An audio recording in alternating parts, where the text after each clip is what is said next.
बात उस समय की है जब यक्षिणियाँ उत्पन्न हुई थी, बहुत कामातुर होने के कारण।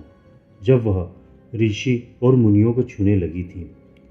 बहुत समय पहले एक महान ऋषि हुआ करते थे, जिनका आश्रम एक नदी के तट पर था।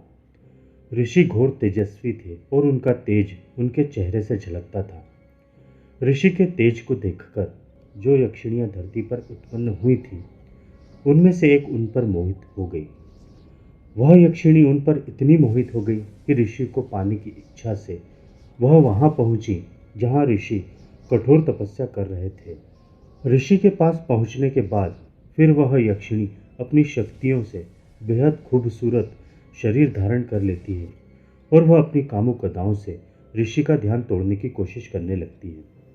उसके बाद जैसे ही ऋषि की नज़र उन पर पड़ती है और वे ऋषि उस यक्षिणी के रूप को देखकर इतने कामुक हो उठे कि उसे अपने साथ आश्रम ले आए।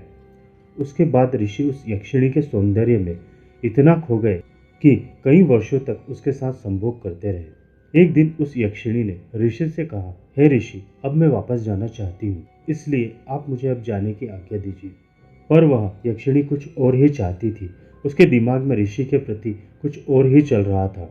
यक्षिणी के मुंह से जाने की बात सुनकर ऋषि उदास हो गए और फिर उस यक्षिणी को कहा, अभी कुछ दिन और रुक जाओ, फिर चले जाना। पर यक्षिणी के दिमाग में तो कुछ और ही चल रहा था। ऋषि की बात सुनकर वह यक्षिणी कहती है, ठीक है, कुछ दिन और रुक जाती हूँ, पर मेरी एक शर्त है। अब हम इस आश्रम को छोड़कर पर्वतों की गुफाओं में रहेंगे और सिर्फ वहीं संभोग करेंगे। ऋषि की कामुकता इतने वर्षों में अभी तक खत्म नहीं हुई थी। इस शर्त को सुनकर ऋषि तुरंत मान जाते हैं। पर यक्षिणी ऐसा क्यों कर रही थी? क्यों आश्रम को छोड़कर पर्वतों की गुफाओं में रहने और संभोग करने के लिए कह रही थी? यह विचार ऋषि के दिमाग में घूम रहे थे। फिर ऋषि और उस यक्षिणी ने अगले कई वर्षों तक पर्वतों की गुफाओं में भोग विलास किया। फिर कई दिनों बाद एक दिन यक्षिणी ने फिर से कहा, हे स्वामी, हमें इन गुफाओं में बहुत समय हो गया है, अब तो आप मुझे जाने दें।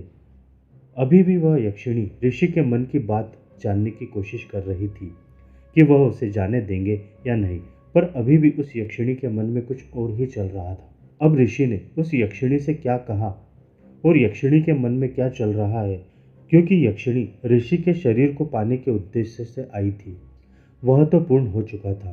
तो यक्षिणी ऋषि से क्या चाहती है, जानने के लिए हमारे चैनल को सब्सक्राइब जरूर कीजिए, क्योंकि हम इस वीडियो के दूसरे भाग में बताएंगे यक्षिणी ऋषि से क्या चाहती है और ऋषि के पास ऐसा क्या खास है।